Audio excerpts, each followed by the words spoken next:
Honestly, Elise, no one really needs you to come this Christmas. My mother's voice was calm, not angry, not rushed, just precise, like she had rehearsed the sentence until it sounded reasonable. I didn't answer right away. I felt my jaw tighten, but my voice stayed even. Okay, I said. There was a pause on the line, a small one, the kind that happens when someone expects resistance and gets compliance instead. We're just trying to keep things simple this year, she added. Less chaos. Of course, I replied. Then I'll step back completely. Another pause, longer this time, before she could respond. I continued, quietly. If I'm not needed, then I won't interfere. I heard her exhale, sharp and annoyed. Don't be dramatic. I didn't say you couldn't come. I said you weren't necessary. Necessary. The word landed heavier than the uninvitation itself. I ended the call a few seconds later, before either of us could soften it. My phone screen went dark, reflecting my own face back at me. Flat, controlled. The same expression I'd learned to wear whenever feelings made other people uncomfortable. This story is an original creation by the writing team of the Revenge Amber channel, inspired by the hidden corners of family life, and told with the purpose of fostering emotional connection and spreading understanding. I stood in my small Pasadena apartment, phone still in my hand, replaying her words. No one needs you. Not you ruin things. Not you cause tension. Just unnecessary. Disposable, said politely. For as long as I could remember, Christmas had been my responsibility, not officially, not in any way that earned thanks, just quietly assumed. I coordinated the group messages. I reminded relatives about arrival times. I handled food allergies, seating plans, last-minute disasters. My mother smiled for photos. I made sure there was something worth photographing. She liked to say she loved hosting. What she loved was being admired for it. When I was a child, she called me helpful. As I got older, it became dependable. Somewhere along the way, it turned into expected. Now, apparently, it was optional. My phone buzzed with a message from the family group chat. Nothing dramatic. Just a cousin asking what time dinner usually started. Another relative reacting with a heart emoji to an old photo from last year. I didn't reply.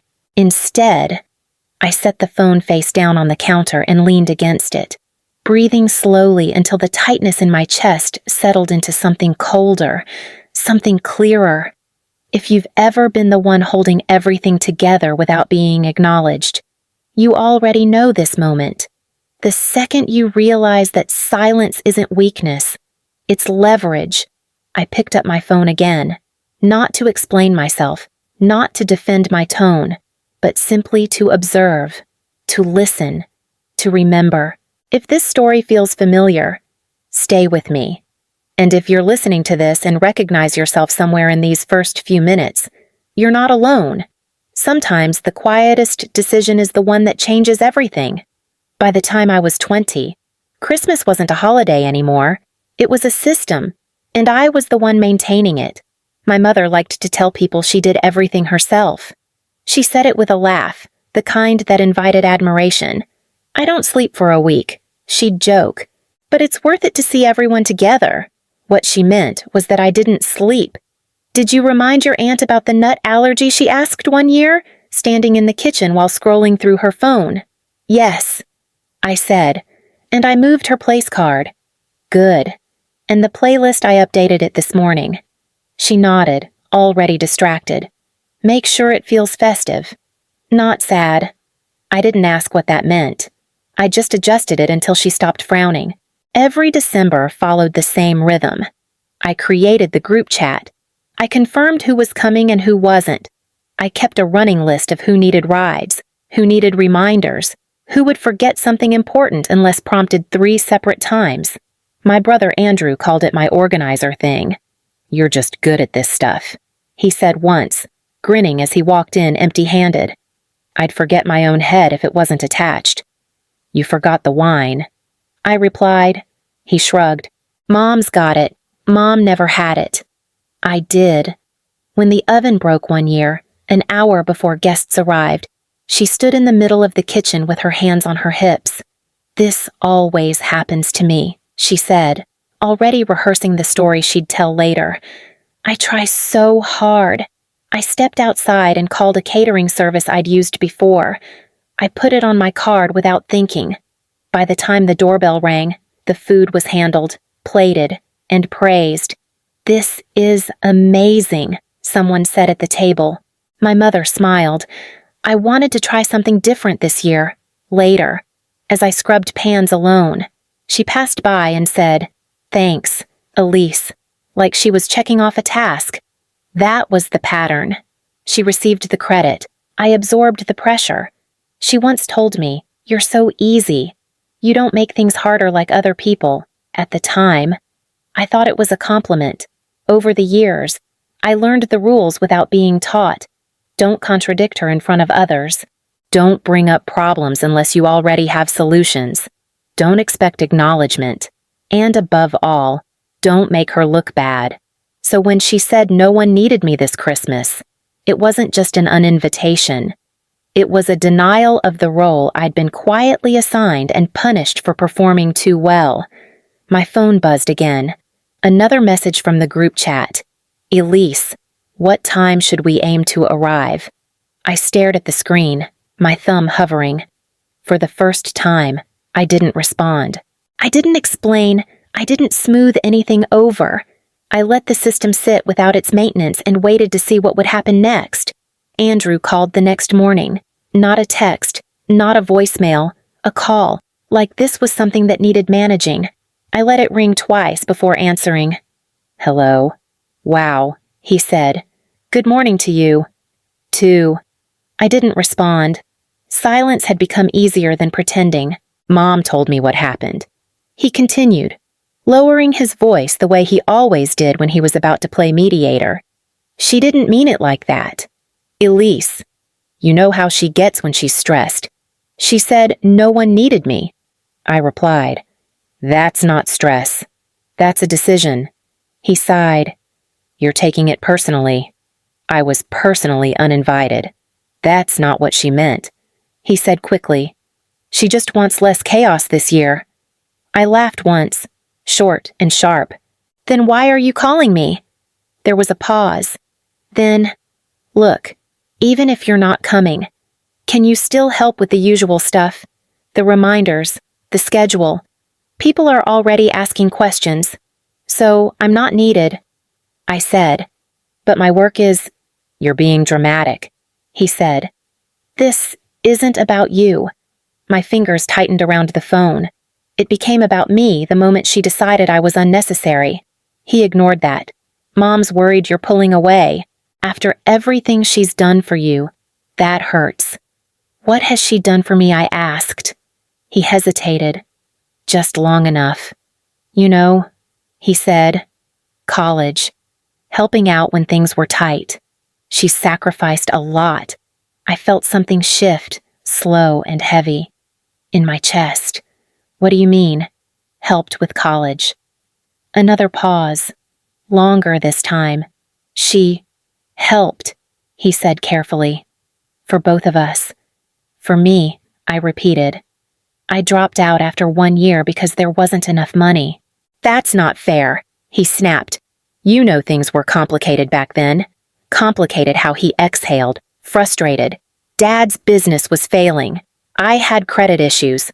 Mom did what she had to do. My grip loosened, not from relief, from clarity. What did she do? Andrew.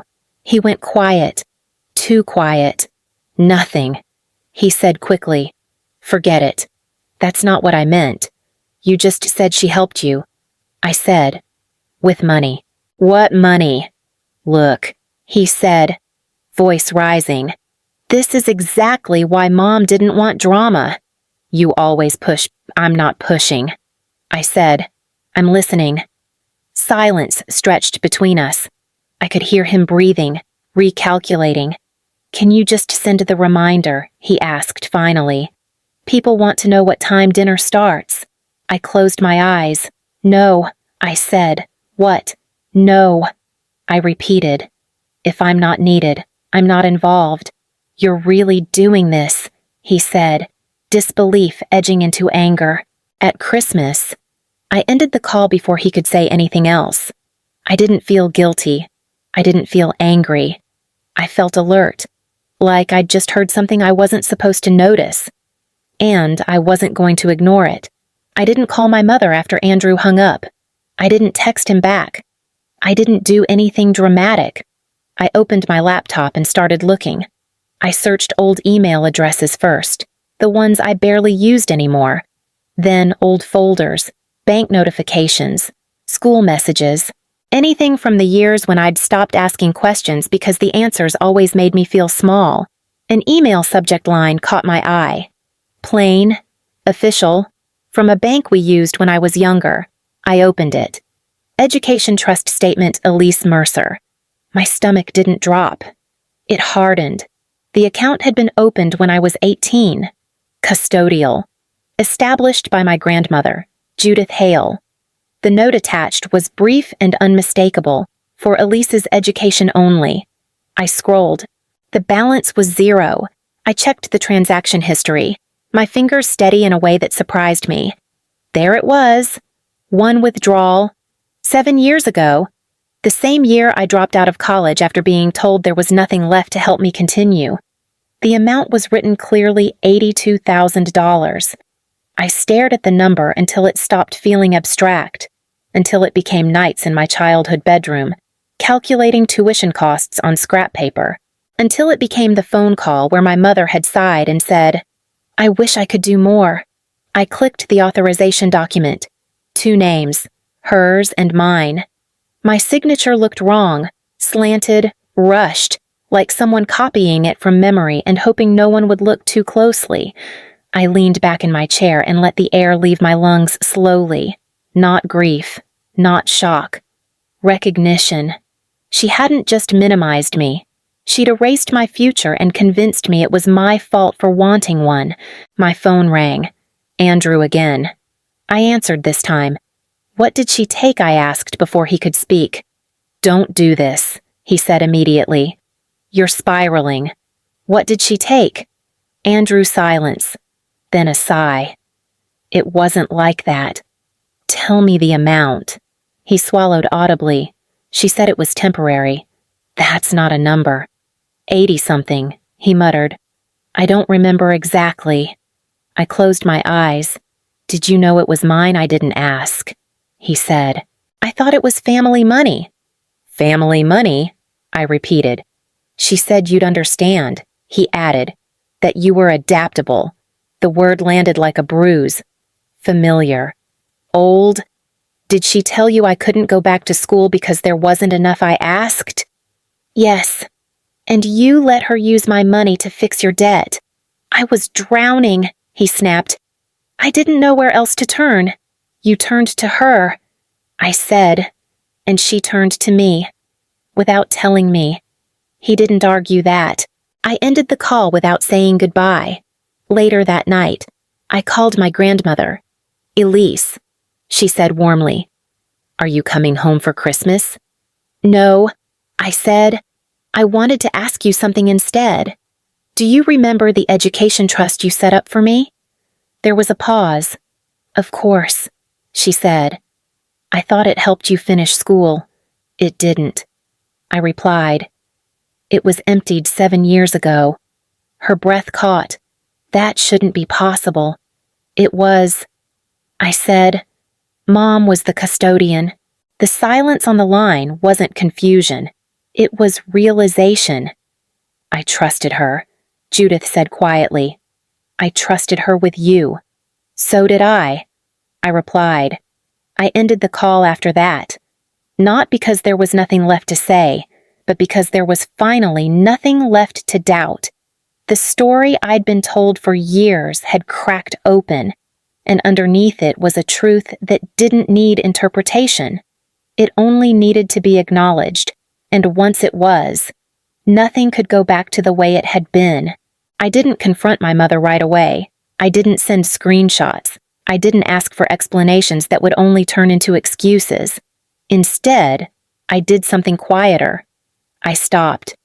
The catering confirmation email sat in my inbox, waiting for final approval. I let it expire. The linen rental company sent a polite reminder.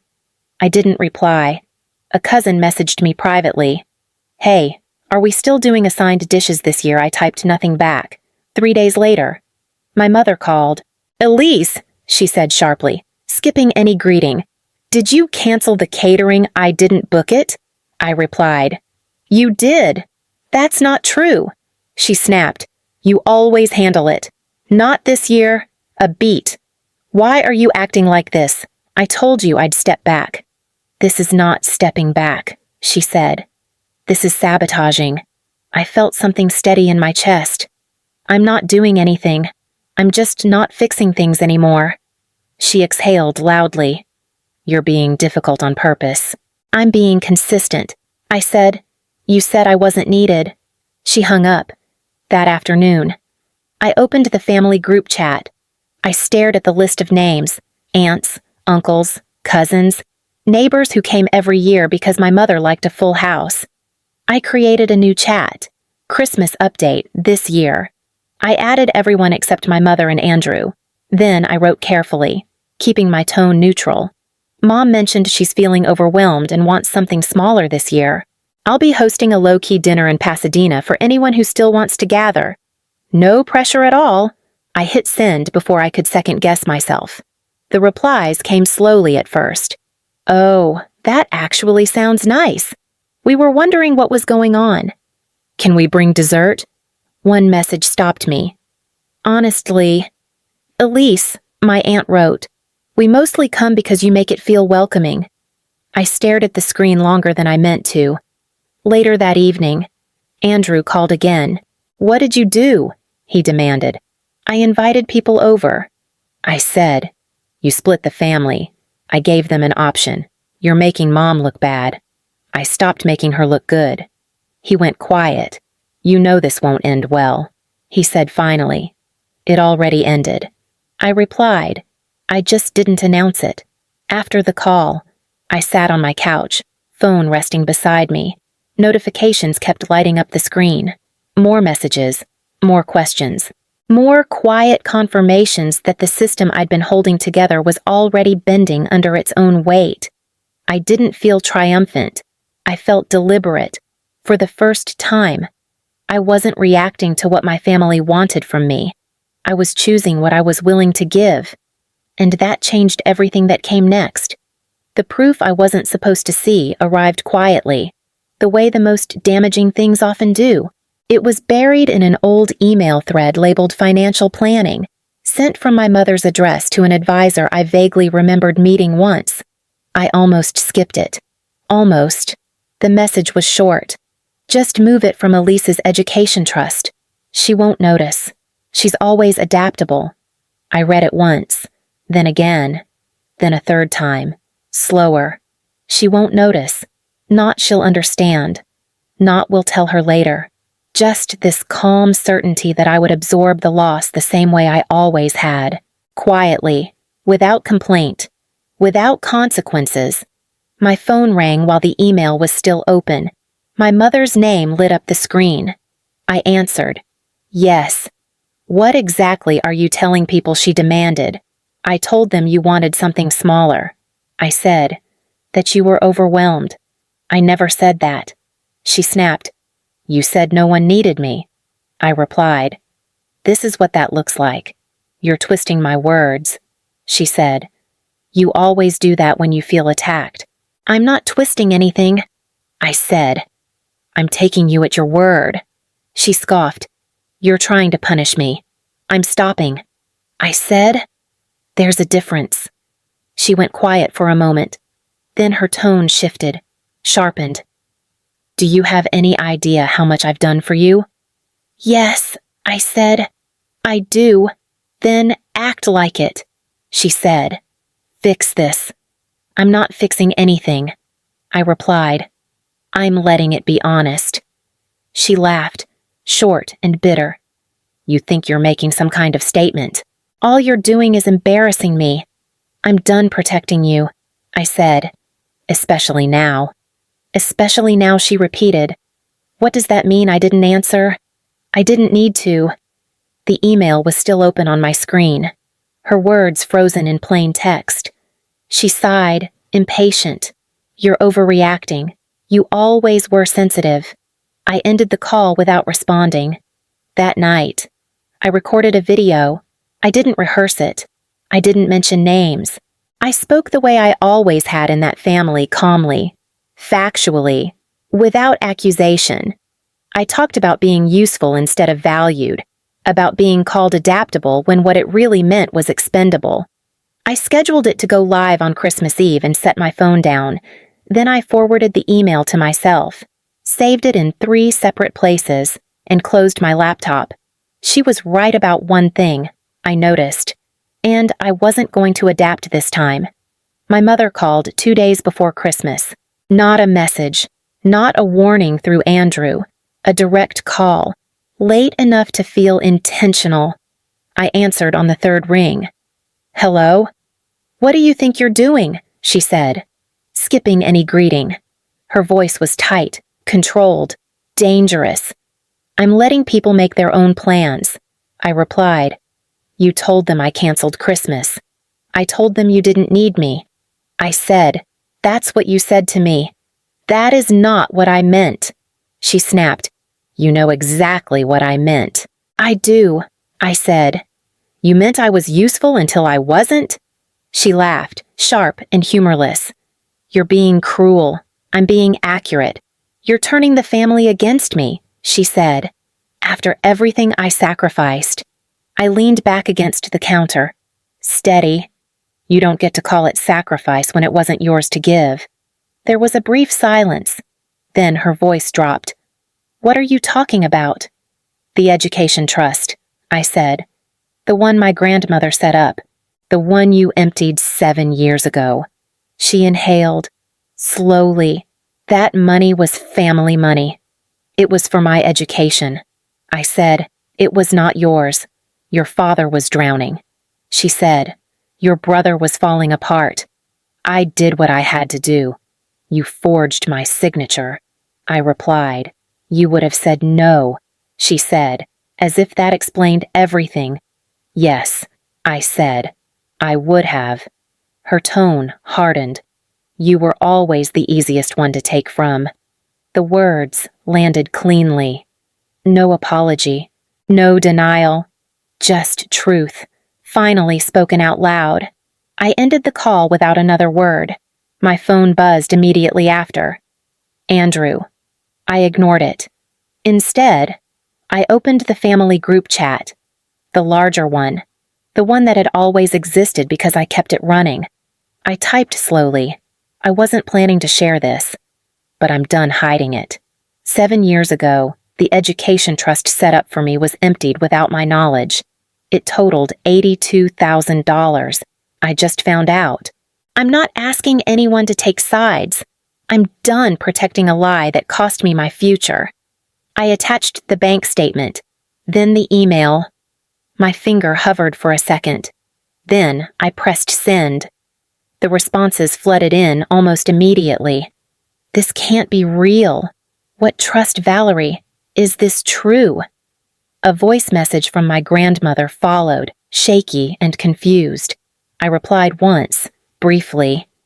It's real. I didn't know either. I stopped responding after that. Andrew called again. I answered this time. You didn't have to do that, he said, panic cutting through his voice. I did, I replied. You knew something was wrong. You just didn't ask. You're blowing everything up. He said, I didn't blow it up. I said, I stopped holding it together. In the background, I heard another notification, then another. My scheduled video went live that afternoon. It didn't explode instantly. It didn't need to. It found the people it was meant to reach, shared quietly, commented on carefully. Stories echoed back to me, layered and raw. I turned my phone face down and didn't pick it up again. Some decisions don't feel powerful when you make them. They feel irreversible. And that is exactly why they matter. Christmas Eve didn't look like it used to. No matching place settings. No color-coded schedule taped to the fridge. Just people arriving in small clusters, unsure at first, then easing into the space like they'd been holding their breath somewhere else. My grandmother was the first to arrive. Judith Hale stepped inside slowly, her coat still on, eyes scanning the room like she was afraid of missing something important. "Elise," she said softly. "I'm so sorry." I nodded. "I know." She reached for my hand. "I thought I was helping you. I trusted her to do the right thing." "I did too," I said. She didn't argue. She didn't defend. She just squeezed my hand once and let go. The doorbell rang again.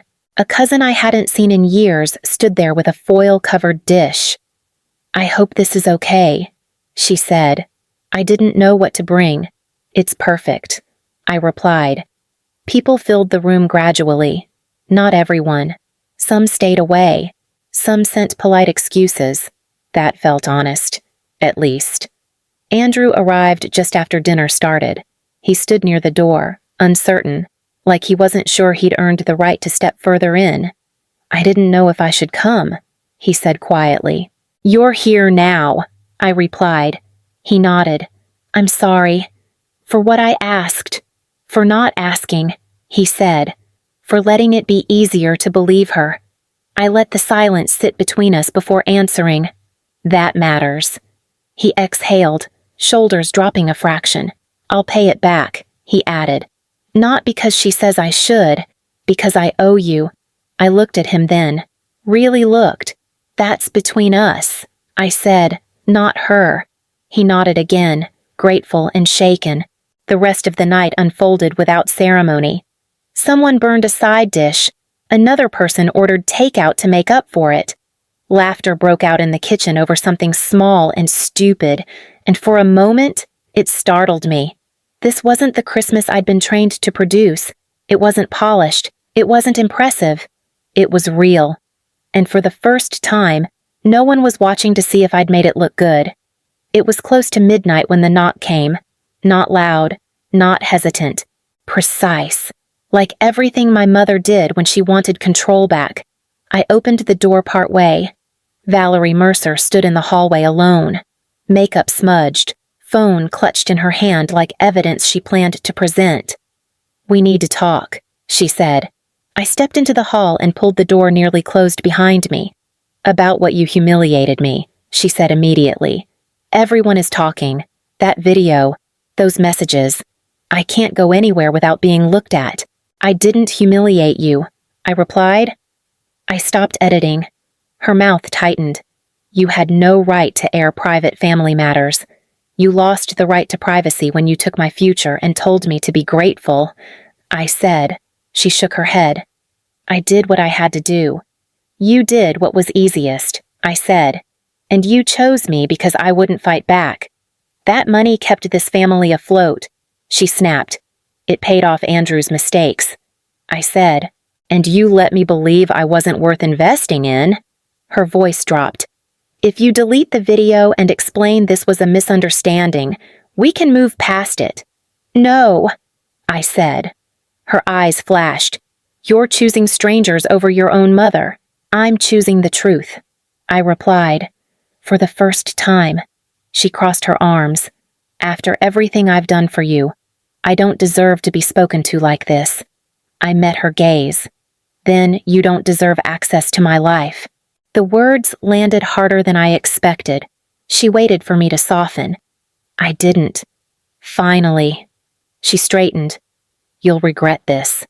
"I already lived with the regret," I said.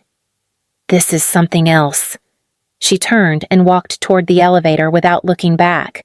I went inside and closed the door gently. The apartment was quiet now, wrapping paper stacked in a corner, empty plates on the counter, proof that something had happened here without her approval. I picked up my phone and silenced the notifications. If you're listening to this and recognizing pieces of your own family in mine, I hope you know this part matters. You don't owe silence to anyone who survives by taking from you. When you're ready, leave a comment, share your story, or just stay. Sometimes telling the truth out loud is how you finally get to keep it. I turned off the lights and stood there for a moment longer, steady and unafraid, knowing the line I drew would hold.